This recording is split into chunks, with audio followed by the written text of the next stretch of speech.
أعوذ بالله من الشيطان اللعين الرجيم بسم الله الرحمن الرحيم الحمد لله الذي هدانا لهذا وما كنا لنهتدي لولا أن هدانا الله والصلاة والسلام على أشرف الأنبياء والمرسلين خاتم النبيين سيدنا وشفيع ذنوبنا وطبيب نفوسنا وحبيب قلوبنا مولانا بالقاسم محمد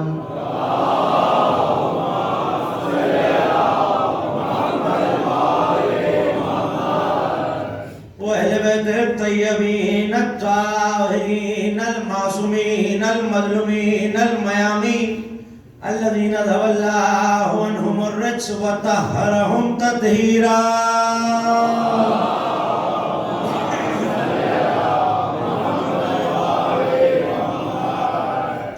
ولعنة الله على أعدائهم ومنكر فضائلهم ومناقبهم الأجمعين من يوم دعوتهم وظلمهم إلى يوم الدين أما بعد فقد قال الله سبحانه وتعالى في محكم كتابه المجيد وفرقانه الحميد وهو أصدق القائلين وقوله الحق يسألونك عن الروح قل الروح من أمر ربي وما أوتيتم من العلم إلا قليلا صلوات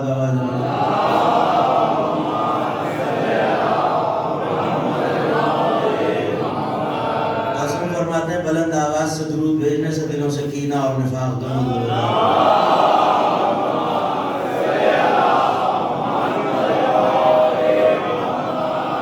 تھوڑی سی اور زحمت فرما لیجئے ان فاصلوں کو تھوڑا سا اور کم کر لیجئے تاکہ آنے والے مومنین کے لیے جگہ ہو جائے ایک بلندر صلوات آل محمد کی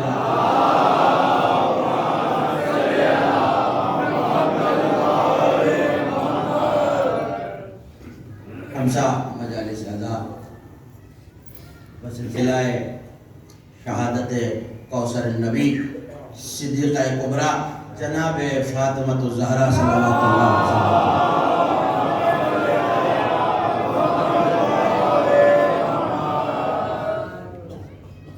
حمزے کی تیسری مجلس آپ امام بارگاہ حسین حسین میں سماعت فرما رہے ہیں بعنوان رسالت و امامت میں حق سیدہ. میں نے آپ کے سامنے مسلسل 2 روز جس آیت کو تلاوت کرنے کا شرف حاصل کیا. یہ سورہ مبارکہ بنی اسرائیل کی 85ویں آیت ہے اور کئی سوالوں کے تواتر کے ساتھ پھر ایک سوال پروردگار کے حبیب سے کیا گیا اور اللہ نے اس کا جواب دیا کہ میرے حبیب یہ تم سے روح کے بارے میں سوال کرتے ہیں تو ان سے کہہ دو کہ روح میرے اللہ کا ایک امر ہے اور تمہیں تو علم میں سے بہت تھوڑا سا عطا کیا گیا ہے. آپ مسلسل سن رہے ہیں اور میں نے پہلی مجلس میں یہ عرض کیا کہ سوال کرنے والے کا استحقاق کیا ہوتا ہے. آیا وہ اس کا حق بھی رکھتا ہے کہ سوال کر سکے یا نہیں؟ کیونکہ ہر سوال استحقاق کے مطابق نہیں ہوتا. یہ بات بھی آپ سن چکے کہ پروردگار جو کرے اس سے سوال نہیں ہو سکتا. سورہ انبیاء میں آیت رکھی ہوئی ہے اس سے کوئی سوال نہیں ہے. سوال ہم سے ہمارے عمل پر، پروردگار سے اس کے عمل پہ سوال نہیں ہے. اور نبی نے ایک سوال کیا، پروردگار نے سوال کیا علی کی ولایت کا، نبی نے سوال کیا قربا کی مودت کا. اور کل یہ تفصیل سے عرض کر چکا تفاسیر کی روشنی میں، لغت عرب کی روشنی میں کہ قربا مؤنث کا صیغہ اور واحد، قربا مؤنث کا صیغہ صیغہ واحد، ایک قریب ترین بی بی. اقرب کی مؤنث ہے، اقرب ایک قریب ترین مرد، قربا ایک قریب ترین بی بی. اور نبی کہہ رہے ہیں اللہ کے حکم سے کہ میں تم سے کوئی اجر رسالت نہیں مانگ رہا، مگر یہ کہ قربا سے مودت رکھی جائے. کل یہاں پہ گفتگو کو روکا تھا کہ علی جیسا مرد کردگار جن کے رہنوں میں گفتگو محفوظ ہے. علی سیدہ کے محمل کے قریب آ کے کہہ رہا ہے علیکی بالدعا، سیدہ میرے لیے دعا کر دینا، بچانا ہے نبوت کو. جملہ آپ کے حوالے یہی سے مسلسل ہو رہا ہوں، بچانا ہے نبوت کو. لڑ رہی ہے امامت، دعا کر رہی ہے روح نبوت و امامت.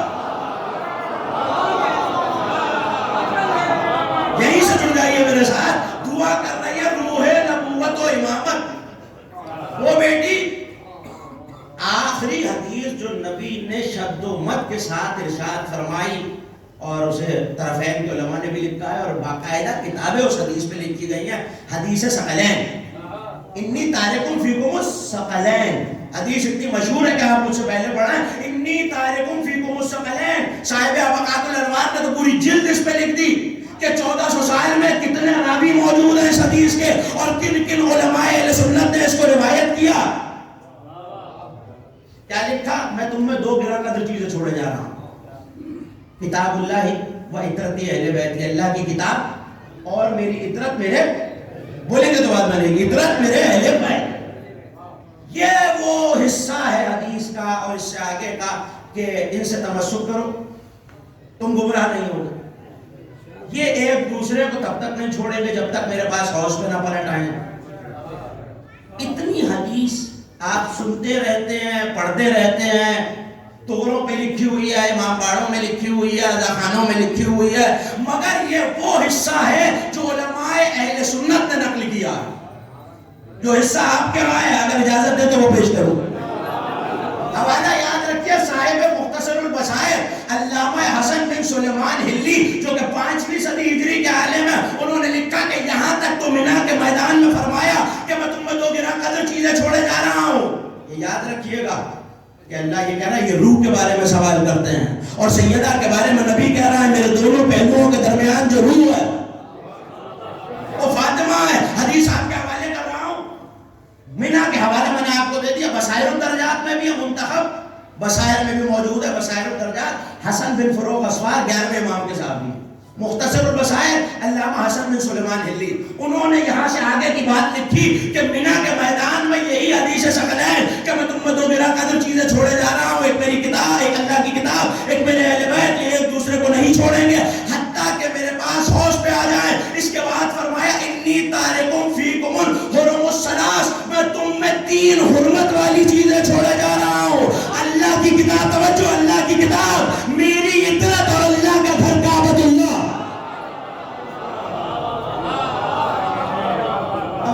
بڑی اہم منزل تک آپ کو لے جانا ہے. کل کی گفتگو آپ کے اذہان عالیہ میں محفوظ ہے. ایک حدیث ثقلین میں قرآن و عطرت کہہ دیا، اب کہا 3 حرمت والی چیزیں، ان کی عزت بھی کرو، حرمت بھی کرو. کیا ہے؟ 2 تو پہلے والے ہی ہیں، قرآن اور اہل بیت. تیسرا اضافہ کیا کیا؟ اللہ کا گھر، اور لفظ وہی استعمال کیا انی تارکن، میں چھوڑے جا رہا ہوں. بہت آسان سی مثال لکھی ہے علماء نے، میں مجلس کے رخ سے پیش کر دیتا ہوں. میں نے جاتے ہوئے بانیان مجلس سے یہ کہا حضور میں یہ مائک اور یہ منبر آپ میں چھوڑے جا رہا ہوں. بارگاہ کے منتظمین سن رہے تھے، دوڑ کے آئے اور کہنے لگے حضور آپ یہ مائک اور منبر گھر سے تو نہیں لائے تھے؟ یہ مائک اور منبر آپ گھر سے تو نہیں لائے تھے، تو یہ کیسے کہہ رہے ہیں کہ چھوڑے جا رہا ہوں؟ اس کا مطلب ہے چھوڑے جا رہا ہوں وہاں کہا جاتا ہے جہاں کوئی چیز ساتھ لائی جائے اور چھوڑی جائے. نبی کہہ رہے ہیں قرآن بھی چھوڑے جا رہا ہوں، عطرت بھی چھوڑے جا رہا ہوں. تو ماننا پڑے گا جیسے قرآن وہاں سے آیا ہے عطرت بھی وہیں سے آئی.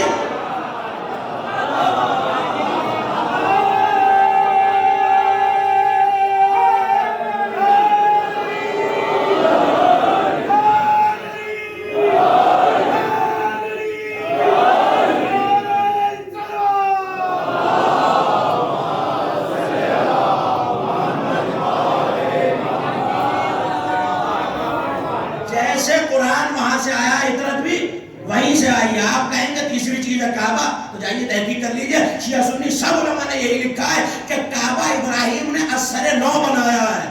کعبہ حضرت آدم کے ساتھ نازل ہوا تھا, تو یہ بھی وہاں سے آیا, یہ بھی وہاں سے آیا. تینوں چیزیں وہیں سے آئی ہیں. اس پہ توجہ نہیں دلانی. توجہ جس بات پہ دلانی ہے, لفظ وہی استعمال کیا, انی تارکن, میں چھوڑے جا رہا ہوں. یعنی اطرت ہو, قرآن ہو, کعبہ ہو, میرا ترکہ ہے, میری وراثت ہے. اور جب وراثت ہو تو وارث بھی ہونا چاہیے جس پہ پاس وراثت چھوڑی جائے. کل ایک جملہ کہا تھا, دوسرا آج کہہ رہا ہوں, قربہ صیغہ واحد کا ہے. پالنے والے تیرے عدل پہ انگلی اٹھ جائے گی. اگر بیٹیاں 4 ہوں, مبدت 1 سے مانگی جائے, تو اب جملہ کہہ رہا ہوں اگر 4 تھی تو کوئی ایک تو آئے جو ورثے کا دعویٰ کرے.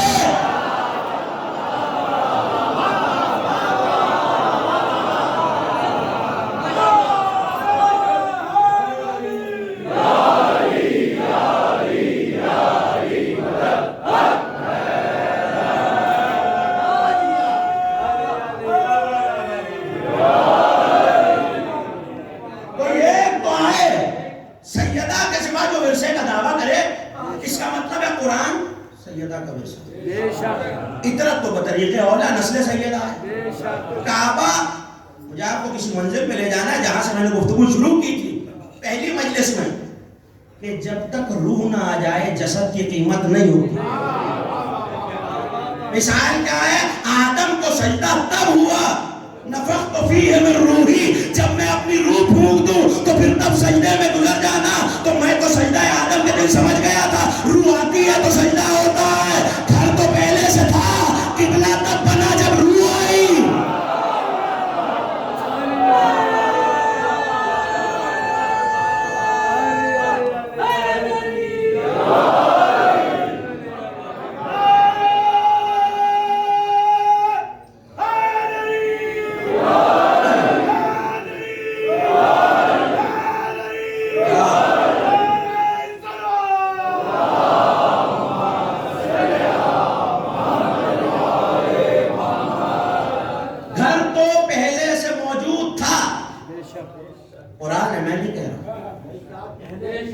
ہدایت کے لیے جو پہلا گھر بنایا گیا مکے میں, خود اپنا گھر تو مان رہا ہے, ام القریٰ تو مان رہا ہے, لیکن قبلہ نہیں مان رہا. کیوں؟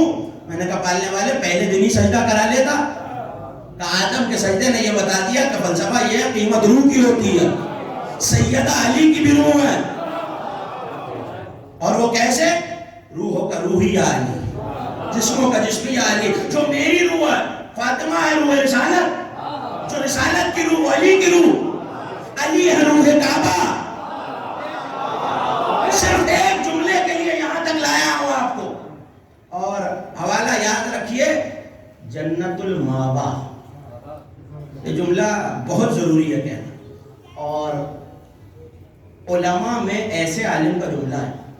اور حوالہ میں نے کل بھی کہا اور اس سے گزشتہ دن بھی, اور ایام اعظام میں مسلسل, کہ حوالہ اس لیے دے دیتا ہوں تاکہ یہ یقین رہے, آنکھ سے دیکھ کے پڑھنے کا قائل ہوں, کان سے سن کے نہیں. کتاب موجود ہے میرے پاس, جو دیکھنا چاہے میں حاضر خدمت ہوں. قم کی چھپی ہوئی موجود ہے اور نجف کی بھی چھپی ہوئی موجود ہے. شیخ محمد حسین آل کاشف الغطا کا جملہ آپ کے حوالے کر دوں. 2 تقریریں انہوں نے کی, ایک 12 رجب کی رات, ایک 13 رجب کے دن. ظاہر ہے کہ جس کا جشن منایا جا رہا تھا 12 اور 13 رجب کو, وہ کعبے میں آیا ہے. تو وہاں انہوں نے جملہ ارشاد فرمایا, یہ ذہن میں رکھیے گا, سیدہ رسالت کی بھی روح ہے, امامت کی بھی روح ہے, نبوت کی بھی روح ہے. جملہ سنیے, شیخ محمد حسین آل کاشف الغطا نے تقریر کرتے کرتے یہ فرمایا کہ ان حقیقت التوجہ الی الکعبۃ فہو توجہ الی ذلک النور متولد فیہ. کعبے کی طرف رخ کرنا, توجہ کرنا, اسے قبلہ بنانا, در حقیقت اس نور کی طرف توجہ کرنا ہے جو کعبے میں 13 رجب کو آیا ہے.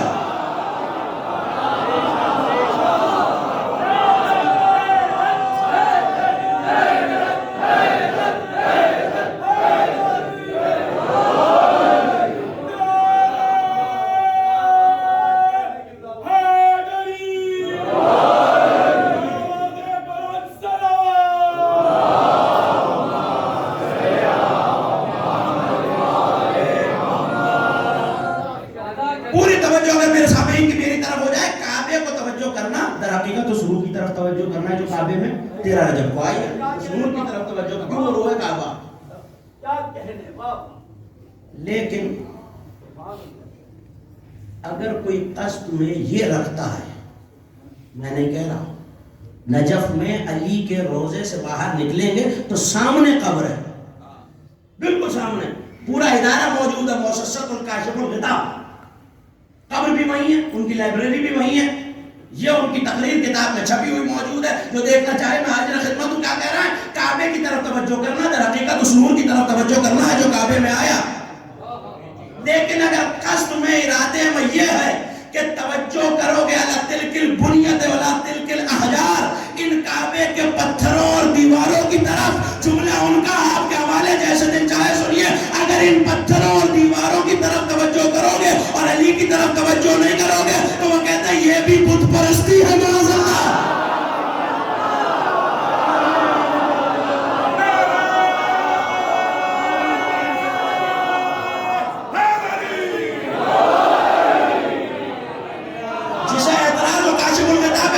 یہ بھی بت پرستی ہے. معاذ اللہ. اتنے بڑے مجتہد نے، اب جملہ کہہ رہا ہوں، اتنے بڑے مجتہد نے یہ بتا دیا علی کو چھوڑ دے تو بندہ بت پرست ہو جاتا ہے.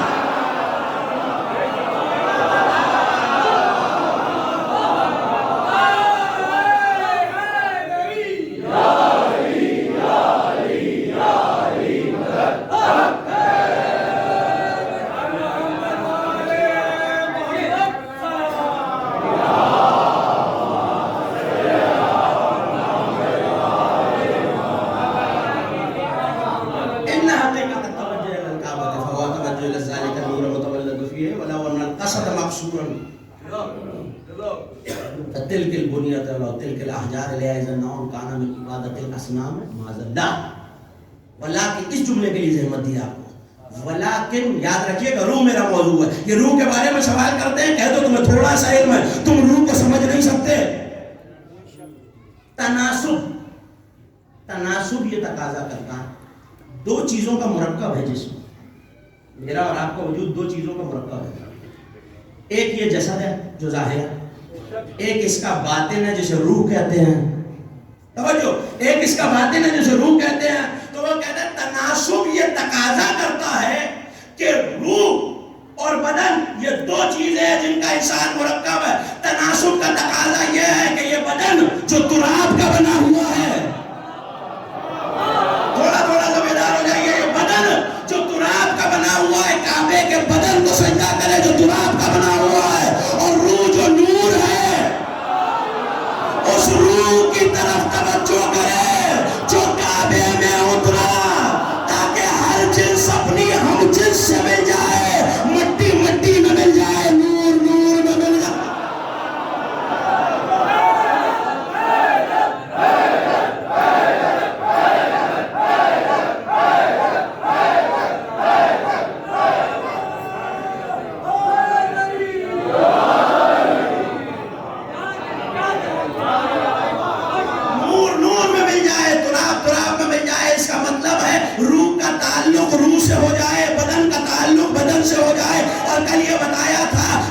سیدہ کو مودت کا اس لیے مل رہا ہے، کام کار رسالت تو نبی کے بدن نے انجام دیا ہے. اجر رسالت تو ملتا یہ کیا کہ مزدوری میں کروں، اجر مل جائے مرتضی عبدی صاحب کو.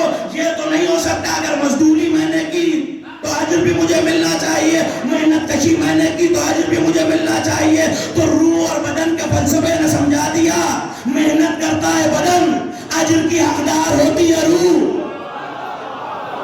رسالت انجام دیا مصطفیٰ نے، اجر مل رہا ہے زہرا کو.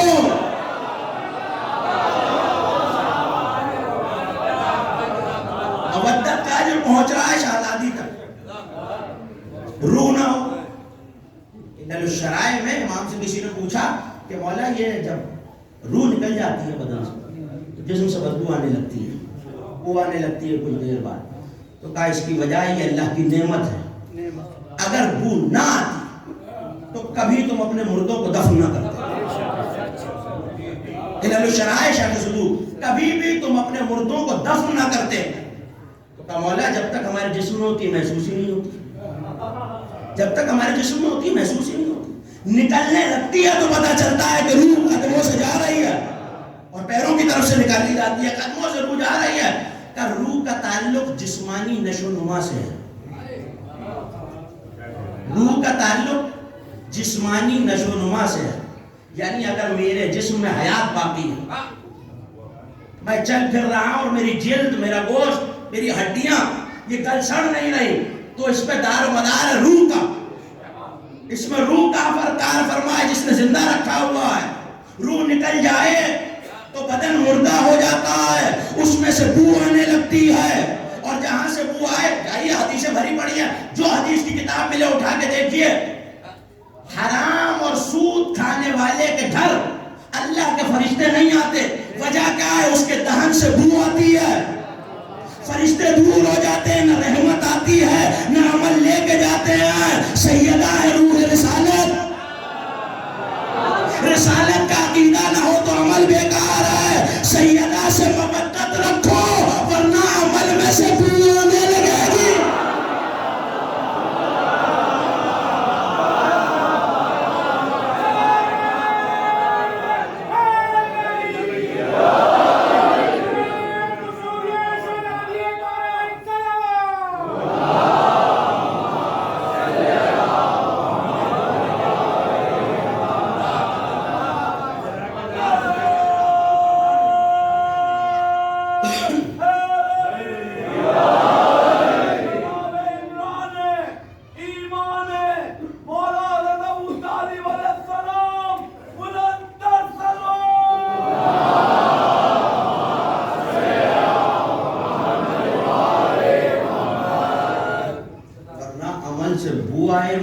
نہیں لے جائے گا. کعبہ ترکہ، قرآن ترکہ، عطرت ترکہ. کعبے کی روح ہے علی.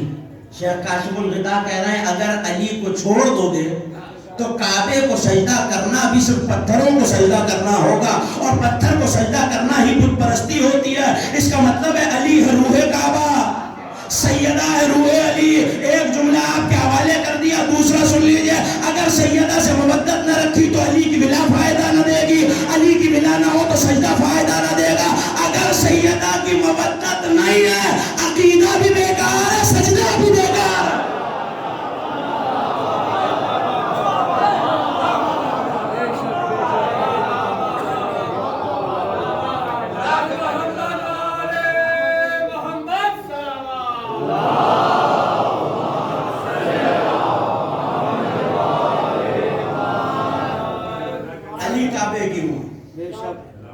قرآن بھی ترکا، کعبہ بھی ترکا، عطرت بھی. بولیں گے تو بات بنے. اکثر کہ تو ذکر آل محمد میں بولنے سے ہوتا کچھ نہیں، انسان کا قبیلہ پہچانا جاتا ہے. روح بھی ترکا. اگر وارث کو نہیں مانا تو ترکے کو سجدہ کرنے کا فائدہ نہیں. عطرت تو ویسے ہی نہیں مانے گی. کون سا بیٹا ہے جو ماں کے دشمن کو قبول کرے؟ اور قرآن تو یہ حدیث طرفین کی کتابوں میں رب تالی القرآن والقرآن یلعنہ. قرآن کے کتنے ہی قاری ایسے ہیں وہ قرآن پڑھتے ہیں، قرآن ان پہ لعنت کر رہا ہوتا.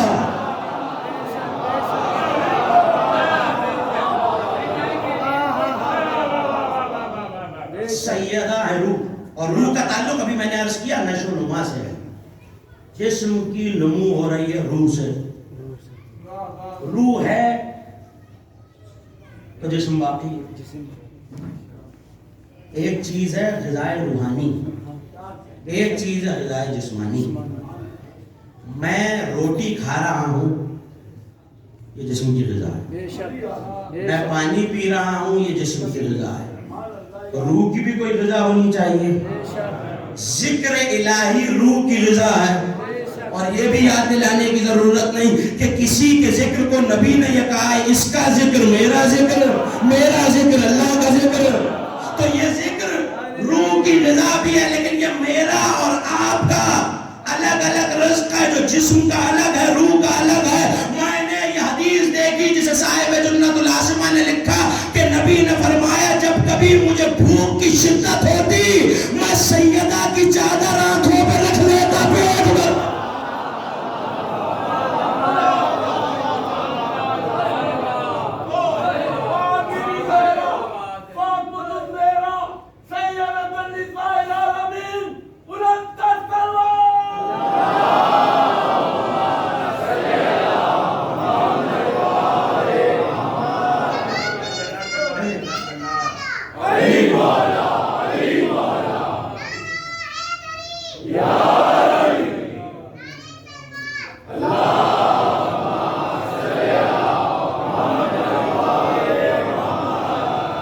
یہ روح کی غذا ہے. پیغمبر کی غذا تو آپ نے سن لی. ایک اور دلیل دیتا چلوں اگر آپ پریشان نہیں ہیں میری بات میں. ابھی مجلس شروع ہوئی, آپ نے ایک حدیث سنی, انی اجدو فی بدنی ضعفا, میں اپنے بدن میں ضعف محسوس کر رہا ہوں. آپ کے یہ کہنا چاہیے تھا کہ مجھے کوئی مقوی غذا کھلاؤ.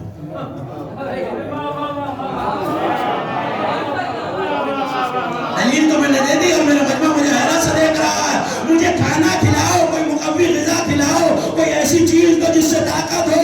نبی نے آ کے کیا مانگا؟ ایتینی بالکساء الیمانی, سیدہ مجھے چادر میں ڈھانپ لو. اس کا مطلب ہے فاطمہ کی چادر نبی کی روح کی غذا.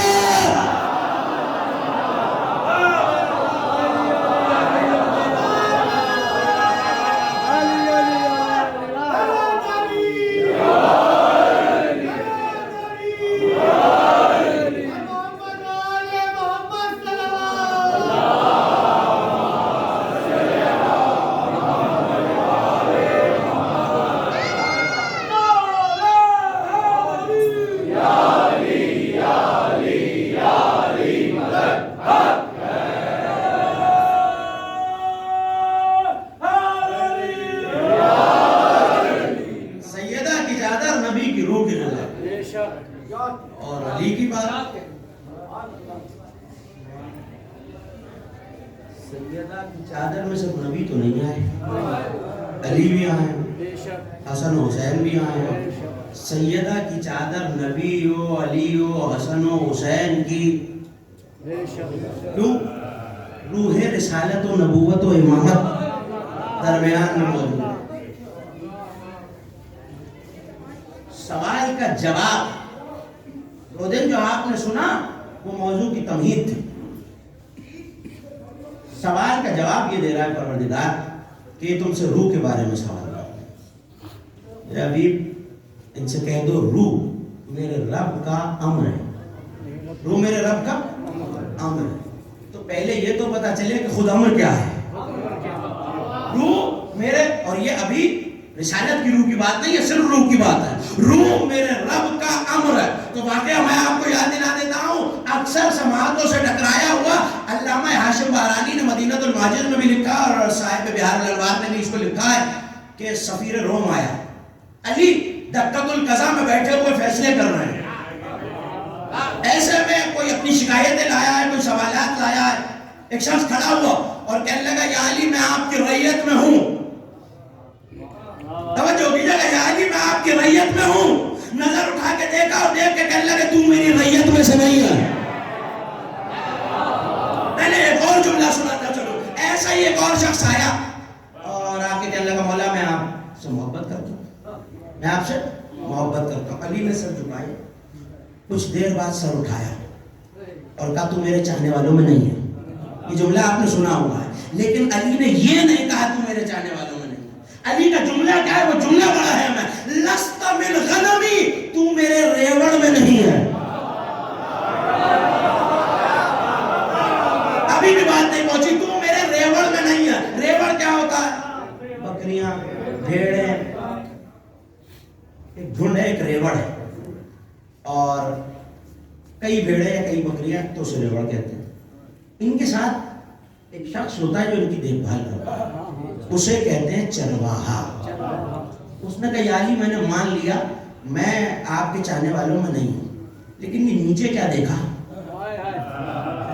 توجہ, روح میرا موضوع ہے. نیچے کیا دیکھا کہ میں نے عالم ارواح پہ نگاہ کی تھی جب اللہ نے روحوں سے عہد لیا الست بربکم محمد نبیکم علی ولیکم, کیا میں تمہارا رب نہیں, محمد تمہارا رسول نہیں, علی تمہارا ولی نہیں. میں نے نظر کی تب تو وہاں ہاں کرنے والوں میں نہیں تھا.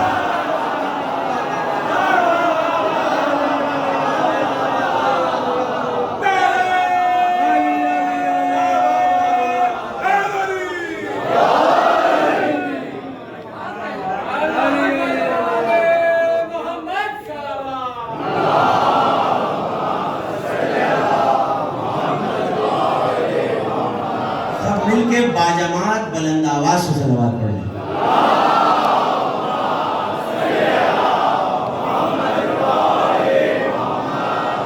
روح نشوونما کرتی ہے. یاد رکھیے گا علی کہہ رہا تو میرے ریوڑ میں نہیں ہے, تو میرے ریوڑ میں نہیں ہے. اس کا مطلب علی کے القاب میں ایک لقب ہے رائی, چرانے والا. مثال کیا ہے؟ جیسے ریوڑ اپنے چرواہے کے پیچھے پیچھے چلتی رہتی ہے. اچھا ریوڑ رزق کو اللہ نے معین کیا ہوا ہے, ہر ایک کا کیا ہوا ہے, کیا ہوا یا نہیں؟ تو اس ریوڑ کا بھی ہے. لیکن وہ چرواہا وسیلہ ہے, جب تک وہ چارہ لا کے نہ دے. پتہ نہیں کیا سن رہا ہے آپ؟ جب تک وہ لا کے نہ دے. اس کا مطلب ہے کہ ریوڑ کو رزق ملتا ہے چرواہے کے وسیلے سے. ریوڑ کھانا کھاتا ہے تو چرواہے کے وسیلے سے, پانی مہیا ہوتا ہے تو اس کے وسیلے سے. علی کہہ رہے تو میرے ریوڑ میں نہیں ہے. ارے علی والوں کم از کم اتنا ہی ایمان رکھ لو جتنا چرواہے پہ ریوڑ کو ہوتا ہے. کھلاتا بھی چرواہا ہے, پلاتا بھی چرواہا.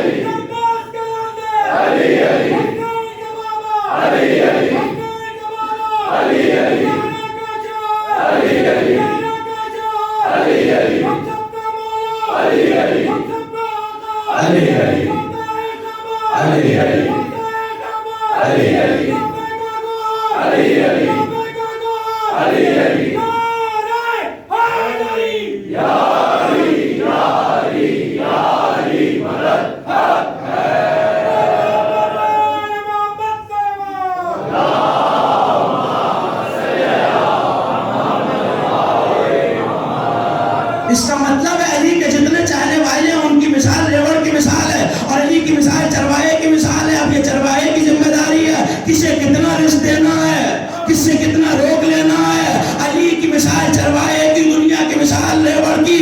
علی کھلا رہے ہیں, اس میں گھبرانے کی بات نہیں ہے. یہ تو ماؤں کا طریقہ ہوتا ہے, اور اللہ 70 ماؤں سے زیادہ پیار کرتا ہے. اور ماں کی ایک عادت بہت پیاری ہے کہ اپنے ہاتھ سے اپنے بچے کو کھلاتی ہے.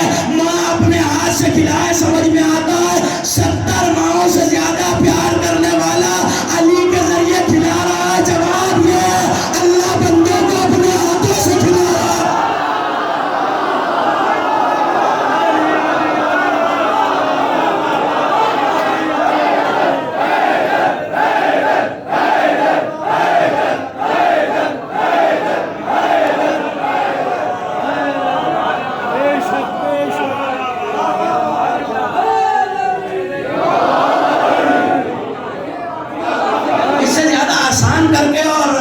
پیمانے پہ اور حصی پیمانے پہ نہیں سمجھا سکتا. ماں کا طریقہ یہ ہے کہ وہ اپنے پیارے کو ہاتھوں سے کھلاتی ہے. وہ تو 70 ماؤں سے زیادہ پیار کرتا ہے, وہ اپنے ہاتھ سے اپنے بندوں تک نہ پہنچائے.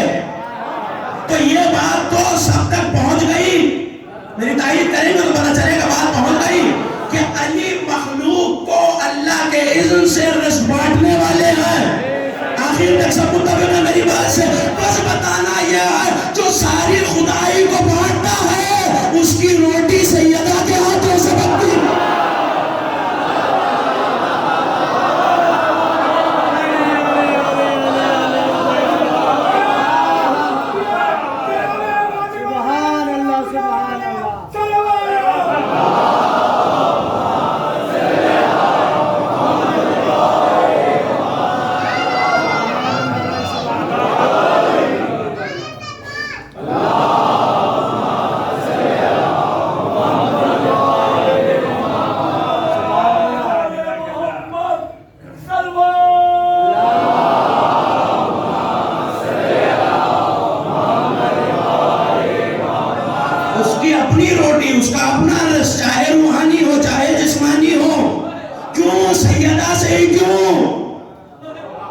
روح رسالت و امامت ہے فاطمہ. یہ جملہ تو سامنے آ گیا تو میں نے آپ کے حوالے کیا, اور آپ کے حسن سوال کو دیکھتے وہ کیا کہہ رہا, میں آپ کی ریت میں سے. والا نے کہا کہ تم میری ریت میں نہیں ہے.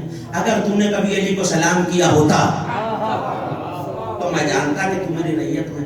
اس نے کہا مجھے معاف فرما دیجئے, میں آپ کی ریت میں نہیں ہوں. والا نے کہا کیا تم نے کوئی جرم کیا؟ توجہ کیجئے گا, بڑی باریکی سے جملہ کہہ جاؤں گا. کیا تو نے کوئی جرم کیا ہے؟ کہ نہیں جرم تو کوئی نہیں کیا آپ کی حکومت میں. کہنے لگے پھر جنگ ختم ہونے کے بعد آنے جانے پہ تو کوئی پابندی نہیں ہے. اس کا مطلب ہے کسی ایسے نے بھیجا ہے. گھر جھکا کے کہنے لگا جی حاکم شام کی طرف سے آیا. اس نے قیصر روم سے مدد مانگی تھی کہ میری کوئی مالی مدد کر یا مجھے لشکر بھیج. تو اس نے کہا پہلے تو میرے ان سوالوں کا جواب دے. وہ سوال لایا. اس کا کہنا تھا کہ سوال لایا ہوں. ایک مرتبہ علی نے آواز دی حسنین کو لایا جائے, محمد حنفیہ کو لایا جائے. توجہ میری طرف رکھیے گا. ایک مرتبہ تینوں شہزادے آئے, حسنین کریمین جناب محمد حنفیہ. جملہ آپ کے حوالے کر رہا. ایک مرتبہ اس کی طرف دیکھا, پھر اپنے شہزادوں کی طرف دیکھا اور مسکرا کے کہنے لگے دیکھ میں تعارف کرا دوں, یہ میرا بیٹا ہے, یہ مصطفیٰ کے بیٹے ہیں. بڑی آسانی سے سن لیا جملہ آپ نے, یہ میرا بیٹا ہے, یہ مصطفیٰ کے بیٹے ہیں, اب چاہے جس سے سوال کر لے. تو کہنے لگا وہ دراز زلفوں والے سے, امام حسن سے دراز زلفوں والے سے سوال کروں. 4-5 سوال کیے, وہ میرے موضوع سے مربوط نہیں ہے. ایک یہ مشرق سے مغرب کا فاصلہ کیا ہے, زمین سے آسمان کا فاصلہ کیا ہے. امام نے جواب دیا کہ زمین سے آسمان مظلوم کی آہ کا فاصلہ ہے. مشرق سے مغرب پورے دن کا فاصلہ ہے کہ سورج فجر میں طلوع ہوتا ہے, مغرب طلوع جاتا ہے. کہنے لگا اچھا 10 ایسی چیزیں بتائیے. واقعہ آپ کا سنا ہوا, مجھے اشارہ کہیں اور کرنا. آیت آپ یاد رکھیں, یسألونک عن الروح قل الروح من امر ربی, کہہ دیجئے روح میرے رب کا امر ہے. کہ 10 چیزیں ایسی بتاؤ حسن جو ایک دوسرے سے سخت ہوں, ایک دوسرے سے شدید ہوں. امام مسکرائے کہ سب سے سخت شے جو اللہ نے بنائی وہ پتھر ہے. پتھر سے سخت لوہا ہے جو اسے کاٹ دیتا ہے. توجہ رکھیے گا, پتھر سب سے سخت, اس سے سخت لوہا ہے جو اسے کاٹ دیتا ہے. لوہے سے سخت آگ ہے جو اسے پگھلا دیتی ہے. آگ سے سخت پانی ہے, آگ سے سخت شدید پانی ہے, وہ اسے بجھا دیتا ہے. کہ پانی سے سخت کیا ہے, کہ بادل وہ اسے اڑا لے جاتا ہے. کہ بادل سے سخت اور شدید کیا ہے, کہ وہ ہوا جو بادل کو چلا دیتی ہے.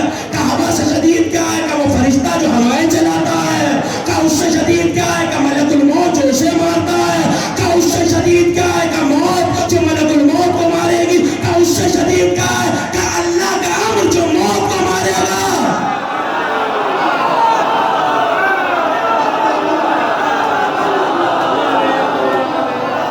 اللہ کا امر جو موت کو مارے گا, روح اللہ کا امر ہے. اس کا مطلب ہے روح موت سے زیادہ شدید ہے.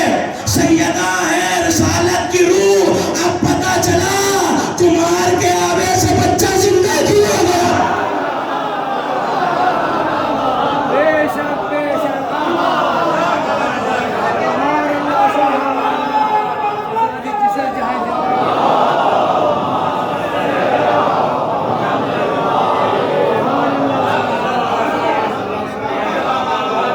آپ نے سنا بھی, دادی میں شکر گزار ہوں. روح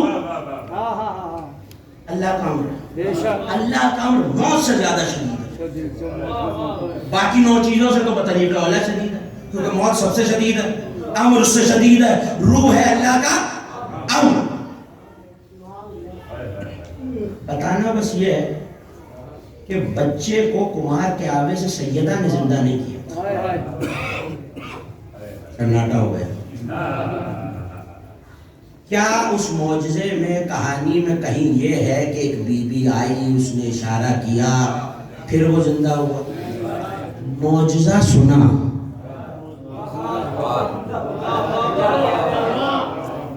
تھوڑی سی مشکل بات ہے مگر مشکل کشا کے صدقے میں آپ تک پہنچا دوں. معجزہ سنا تھا کہ کسی کو زندہ کیا, سننے پہ اعتقاد رکھا.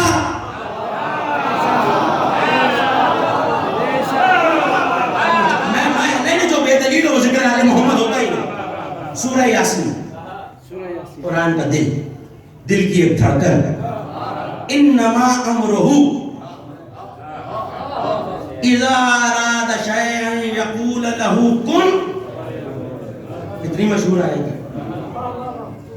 لفظ آپ کے ذہن میں. اللہ کا امر یہ ہے جب وہ کسی شے کا ارادہ کرتا ہے اسے کہتا ہے کن، وہ ہو جاتی ہے.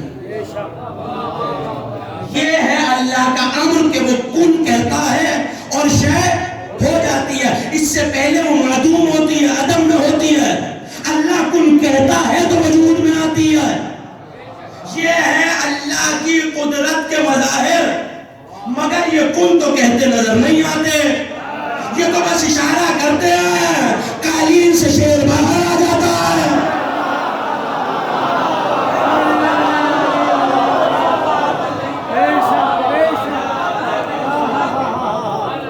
اگر آخر تک بیداری کا ثبوت مل جائے تو پھر میں جملہ کہوں. ایک صلوات اتنی بلند آواز سے پڑھ دیجیے سب مل کے.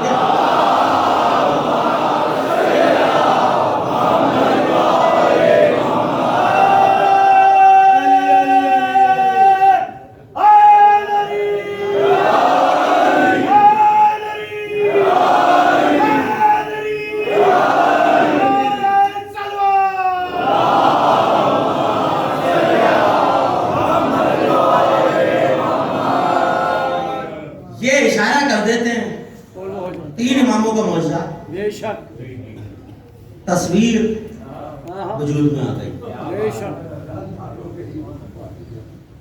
چلیے جس کا تذکرہ کیا جو جواب دے رہا ہے اس کا تذکرہ بھی بتا دو. تو اشارہ کی، یہ نہیں کہا کہ شعر بن جا. کسی کتاب میں اگر یہ لفظوں کے کن اسدن، اسد ہو جا، شعر ہو جا، نہیں. یا اسد اللہ، یا اسد اللہ خود اے اللہ کے شعر پکڑ لے اللہ کے دشمن. اے اللہ، پھر سن لیجئے، اے اللہ کے شعر پکڑ لے اللہ کے دشمن کو. اس کا مطلب ہے یہاں امام نے ارادہ کیا، وہاں وہ معدوم سے موجود کی طرف پلٹا. جملہ محفوظ کیجئے گا. وہاں مولا نے ارادہ کیا کہ اسے مخاطب کریں، وہاں وہ عدم سے وجود میں آیا. یہاں حسن نے جلال کے عالم میں کہا، اس نے اعتراض کیا اور حسن نے کہا تجھے مردوں کے مجمع میں آتے شرم نہیں آئی.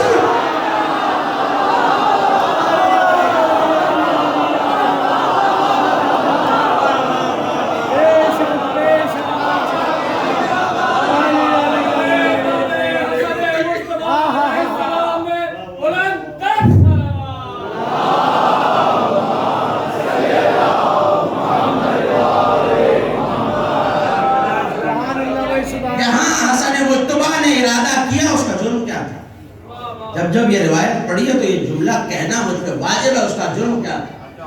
حسن پڑھ رہے تھے علی کے فضائل. دشمن کے دربار میں حسن پڑھ رہے تھے علی کے، بولے کہ تو علی کے فضائل. اور یہ دعویٰ کیا تھا اگر میں چاہوں شام کو عراق، آپ اسے بہتر جانتے ہیں، عراق کو شام کر دوں. اور اس نے کھڑے ہو کے کیا کہا؟ یبن ابی تراب من یقدر علی ذلک. اے ابو تراب کے بیٹے کون ہے اس پہ قادر؟ تب حسن نے کہا تجھے مردوں کے مجمع میں آتے شرم نہیں آئی. اس کا مطلب ہے علی کے فضائل کو روک رہا تھا، علی کے فضائل پہ ٹوک رہا تھا. تو میں تو اسی دن سمجھ گیا تھا علی کے فضائل پہ شک کرنے سے پہلے زمانہ سوچ لے، مردانگی چلی جاتی ہے.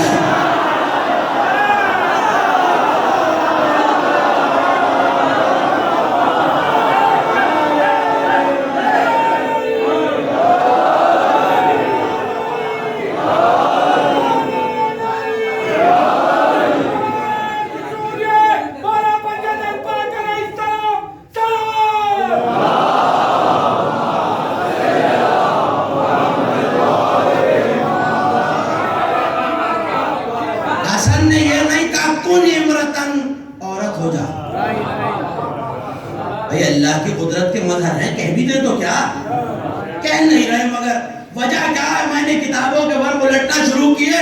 حوالے آپ کو دے رہا ہوں، یاد رکھیے گا. مشارق الانوار، طارق بن شہاب امام کے سامنے بیٹھا ہوا، صحابی ہے، امیر المومنین ہے، اور کہہ رہا مولا یہ بتائیے امام کیا ہوتا ہے. بہت طویل حدیث ہے اور صاحبان مطالعہ کے ذہن میں ہے. طارق بن شہاب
قاف بھی امام ہوتا ہے، نون بھی امام ہوتا ہے، اور ان دو حرفوں کے درمیان جو حقیقت ہے وہ بھی امام ہے. جو خود کن ہے وہ کن کیوں کہے؟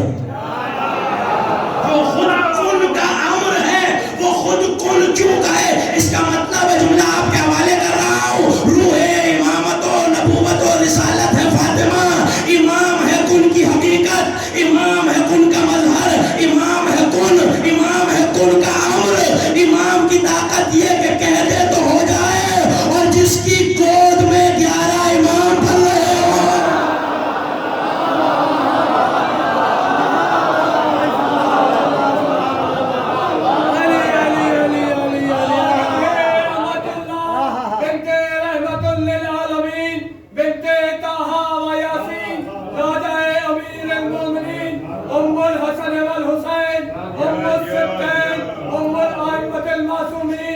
سیدة الكبرى أهدى الكبر نذيرا للبشر طيبة طاهرة رازية مرضية صديقة الكبرى بطول أذرا درة النار إنسياء هارا فاطمة الزهراء بلند كالسلوات.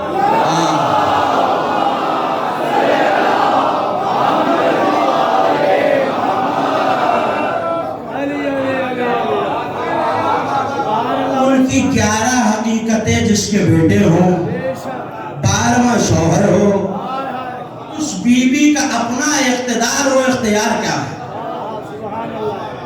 امام ہی کاف اور نون کے درمیان کی حقیقت ہے، جو خود روح امامت ہے. اس بیوی کا اقتدار و اختیار کیا ہے؟ امر آپ تک پہنچ گیا. آج اس آیت کی تفسیر تک آیا، تیسرے روز کے آخر میں، اور شاید صرف تفسیری آپ کے حوالے کر سکوں. امام کے پاس آیا اور آ کے کہنے لگا یہ روح کیا ہے؟ ام ہوا جبرائیل. تفسیر برہان، تفسیر فرات، تفسیر تعویل الآیات آ کے کہہ رہا ہے وہ جبرائیل کا نہیں، خلق اعظم من جبرائیل و میکائیل. یہ روح جو ہے یہ میکائیل اور جبرائیل سے عظیم تر ہستی کا نام ہے، اور اسے روح القدس کہتے ہیں. توجہ کیجئے گا، روح القدس، قدس بھی لکھا اور قدس بھی، لیکن صحیح تلفظ شیخ عباس قمی کے نزدیک قدس ہے، روح القدس کہتے ہیں. یہ جبرائیل سے بھی افضل ہے، میکائیل سے بھی افضل ہے. کمالا تو یہ جبرائیل نہیں، ہم تو یہی سمجھتے ہیں وہی روح الامین ہے. کا قرآن نہیں پڑھتے؟ کمالا پڑھتا ہوں کہ تنزل الملائکۃ والروح، ملائکہ بھی نازل ہوتے ہیں، روح بھی. جبریل کا ذکر تو ملائکہ میں آ گیا. یہ روح ہے، یہ روح ہے جو روح القدس ہے. یہ جبرائیل سے بھی افضل ہے، میکائیل سے بھی افضل ہے. اب آیت آپ کے حوالے کر رہا ہوں، سورہ مائدہ، آیت کا نشان 110. یا عیسی ابن مریم، اے عیسی ابن مریم، اذکر نعمتی، میری نعمت کا تذکرہ کرو، علیکا و علی والدتکا، تم پر اور تمہاری ماں پر جو میری نعمت ہے اس کا تذکرہ کرو. کیا کہ میں نے روح القدس سے تمہاری مدد کی ہے، کہ تم گہوارے میں بولتے ہو یہ روح القدس کا کمال ہے. تم مٹی سے پرندہ بناتے ہو، اس میں پھونک مارتے ہو، بول جاتا ہے، روح القدس کا کمال ہے. کیا اگر پریشان نہیں ہے تو ایک اور آیت پڑھ دوں. یہ سورہ بقرہ میں اللہ نے احسان کیا موسیٰ پر، عیسیٰ پر، اور وہی احسان یاد دلا رہا ہے دونوں نبیوں کا کہ ہم نے عیسیٰ کو آتینا بینات، معجزے دیے، ایدتہ بروح القدس، اور روح قدس کے ذریعے اس کی مدد کی. اور طلب بات یہ ہے پالنے والے، جب معجزے دے چکا ہے تو پھر مدد کی کیا ضرورت ہے؟ یعنی گہوارے میں بول چکے، پرندہ بنا کے اڑا چکے، مبروز کو ٹھیک کر چکے، کوڑی کے مرض کو ٹھیک کر چکے ہیں، جس پہ ہاتھ پھیر دے نابینا ہو تو بینائی واپس آ جائے. یہ سب کچھ ہے، پھر بھی مریم و عیسیٰ کی مدد روح القدس سے ہو رہی ہے. تفسیر فرات، امام سے آ کے پوچھنے والے نے پوچھا مولا یہ روح القدس کیا ہے؟ جو قرآن میں اللہ کہہ رہا ہے ملائکہ بھی اترتے ہیں، روح القدس بھی اللہ کا اذن اور امر لے کے پلٹ کے کہنے لگے ہے فاطمہ سلام اللہ علیہا، روح القدس لقب ہے میری دادی فاطمہ زہرا کا۔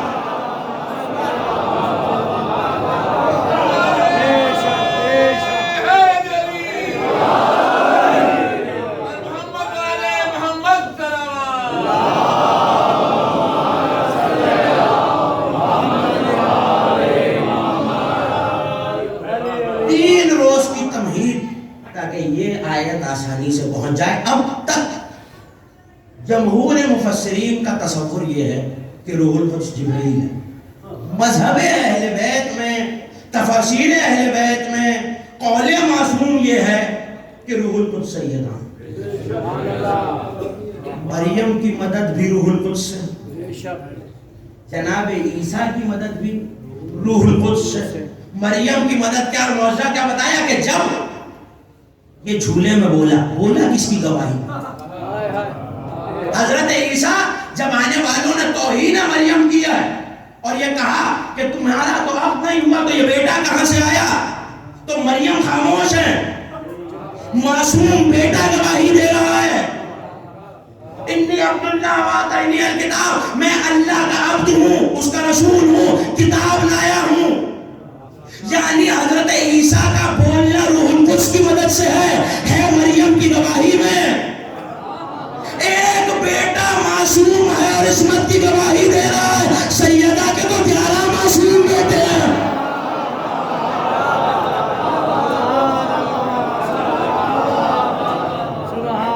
یہی روح القدس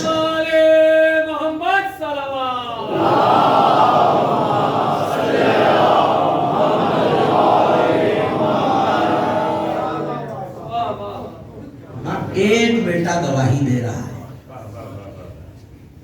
لیکن جملہ بڑا عجیب ہے۔ عیسیٰ نے گواہی دی تو نصارہ مان گئے،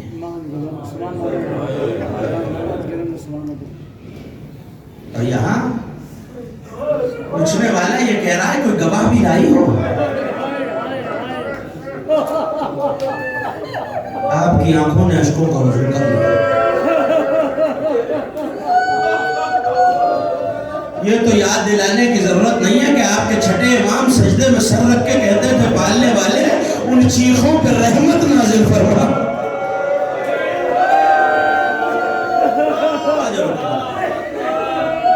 یہاں ام المومنین خدیجہ سلام اللہ علیہا اس دنیا سے جانے لگی تو بھی کمسن ہے شہزادی کہ سیدہ ذرا اپنے بابا کو بلا لا۔ تاریخ نے لکھا کہ مصطفیٰ اتنی تیزی سے بڑھے کہ جو چادر کاندھے پہ ہے وہ کئی بار زمین پہ گری۔ ایک مرتبہ پہنچے تو کہا یا رسول اللہ میں کچھ وصیتیں کرنا چاہتا ہوں۔ کہو خدیجہ اسلام پہ تمہارا قرض ہے، یا رسول اللہ مجھے اپنی ابا کا کفن دیجئے۔ سن لی پہلی وصیت آپ نے کہ خدیجہ ہم عمل کریں۔ دوسری وصیت بڑی عجیب ہے، کمسن بطول کو قریب بلایا، نزا کے عالم میں خدیجہ ایک مرتبہ ہاتھ بیٹی کے سر پہ رکھا، مصطفیٰ کی نگاہوں پہ نگاہیں کی اور رو کے کہنے لگی یا رسول اللہ دوسری وصیت یہ ہے اس بچی کی آنکھوں میں آنسو نہ بہائے۔ پروردگار ان بلند آوازوں کے مقدمہ سیدہ میں شمار فرمائے۔ آج زمانے کا امام پرسہ لینے کے لیے آیا ہوگا، اداداروں ایک مرتبہ بے ساختہ رسول چیخ مار کے رونے لگے، رو کے شہزادی نے پوچھا یا رسول اللہ کیا میں نے کچھ زیادہ طلب کر لیا؟ فاطمہ آپ کی بھی تو بیٹی ہے، یہ آنکھوں میں آنسو کیوں ہے؟ بس یہ کہنا تھا نبی نے 2 انگلیوں کو بڑھایا، خدیجہ ذرا 2 انگلیوں میں دیکھنا، اب جو دیکھنا تھا اپنا درد بھول گیا، طلب کیا آواز دیا رسول اللہ یہ کون گستاخ ہے؟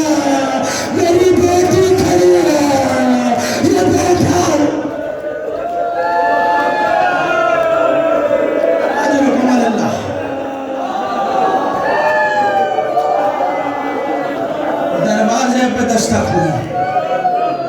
خادموں نے آ کے بتایا ہمیں فدق سے بے دخل کر دیا گیا ہے. یہ کہنا تھا نبی کی بیٹی نے چادر سر پہ رکھی.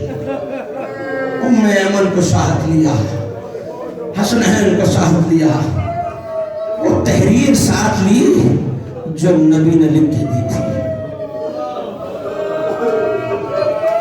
بہت دور نہیں تھی مسجد سیدہ کے گھر سے, مگر شیخ عباس قمی نے لکھا کہ جتنا وقت جاتے ہوئے لگا اس سے کہیں زیادہ وقت گھر آتے ہوئے لگا. اجرکم اللہ.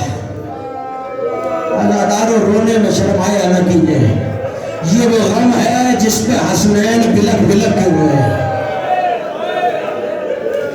یہ وہ غم ہے جس پہ زینب و ام کلثوم کی آوازیں بلند ہیں. اجرکم اللہ. ایک مرتبہ وہ نوشتہ لے کر دربار میں آئی. کیا قیامت ہے, وہ بیٹی آئی ہے جس کے آنے پہ مصطفیٰ جگہ چھوڑ کے کھڑے ہو جاتے تھے اور اپنے مقام پہ بیٹی کو بٹھاتے تھے. آج اصحاب رسول کرسیوں پہ بیٹھے ہیں, سیدہ دربار میں کھڑی. پڑھوں گا دو جملے عزاداروں کہ میری وراثت سے بے دخل کیسے کیا گیا, کہ فدق آپ کا حق نہیں ہے, رسولوں کا ترکہ نہیں ہوتا, کہ تو مجھ سے گواہ مانگتا ہے, اس حدیث کا گواہ لا. تو ایک ایسی آواز آئی, خدا اس پہ لعنت کرے, کہ میں نے یہ حدیث سنی تھی. ایک مرتبہ بی بی نے اپنے مقدمے کی دلیل میں آیتوں کو پڑھنا شروع کیا. اللہ نے سلیمان کو داؤد کا وارث بنایا ہے, زکریا کو یحییٰ کا وارث بنایا ہے, مگر ایسے میں وہ جو بیٹھا ہوا تھا تخت پہ وہ سن رہا تھا, ایک ملعون اس کے دائیں جانب کھڑا تھا, اس نے ہاتھ سے نوشتہ لیا. ثبوت مانگا گیا ہے نبی کی بیٹی سے. یہاں تحریر آگے بڑھی تو ایک ایک صحابی درباری دیکھ دیکھ کے آگے بڑھاتا ہے. حاکم کے ہاتھ میں تحریر ہے, وہ جو دائیں کھڑا تھا ایک مرتبہ تحریر کو چھینا. جملہ سن سکو گے عزاداروں, اللہ کے نبی کی تحریر کو پارا پارا کیا. فاطمہ آواز دیتی رہی, بابا شبت علیہ البصائر, بابا آپ کے بعد فاطمہ پہ وہ مصیبتیں ٹوٹ رہی ہیں. اگر روشن دنوں پہ پڑتی تو راتوں میں تبدیل ہو جاتی. بابا اگر پہاڑوں پہ پڑتی تو ریزہ ریزہ ہو جاتے. حق چھینا گیا, اور جب دربار سے واپس چلی ہیں, جو صاحب بیت الاذان نے لکھا کہ وہ بی بی جو چل کے آئی تھی دیواروں کا سہارا لے کے گھر کی طرف چلی گئی. فطرت ہے کہ ماں کہیں جائے تو بیٹیاں انتظار کرتی ہیں. سیدہ حق مانگنے دربار گئی ہے. ارے جب واپس آئی اور دروازہ کھولا تو زینب انتظار میں کھڑی ہے.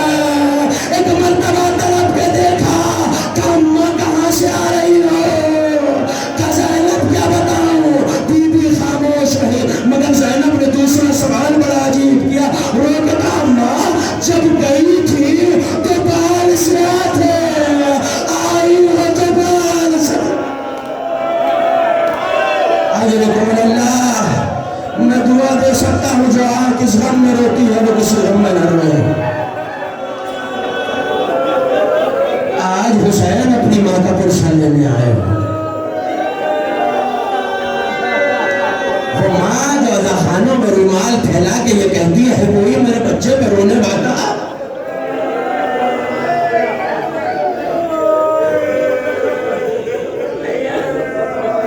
کمر میں خم آ چکا ہے, بال سفید ہو چکے ہیں, بابا کی قبر پہ گئی اور مرثیہ پڑھا. ماں آئی ہے بیٹی کے پاس واپس. سن لیا آپ نے یہ منظر. اب ایک اور منظر سنیے.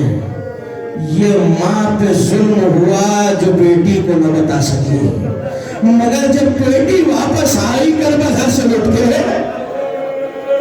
اور رات کا وقت آیا اور ایسے میں قناتیں لگوا دی گئی اور رات کے اندھیرے مدینہ میں گھومنا چلیے اور ماں کی قبر پہ خود کو گرایا تو وہ کرتا نکالا جو خون حسین سے آلودہ تھا اور کہا اماں زینب سفر کی سوغات لائی. اماں آپ صحابہ کے دربار میں گئی تھی، آپ کے سر پہ چادر تھی. زینب شرابی کا دربار. دو جملے آزادار ہو گئی مجلس. آپ نے گریہ کر لیا. اماں جب آپ گئی تھی تو سر پہ چادر تھی. اماں وہ صحابیوں کا دربار تھا. زینب شرابی کے دربار سے آئی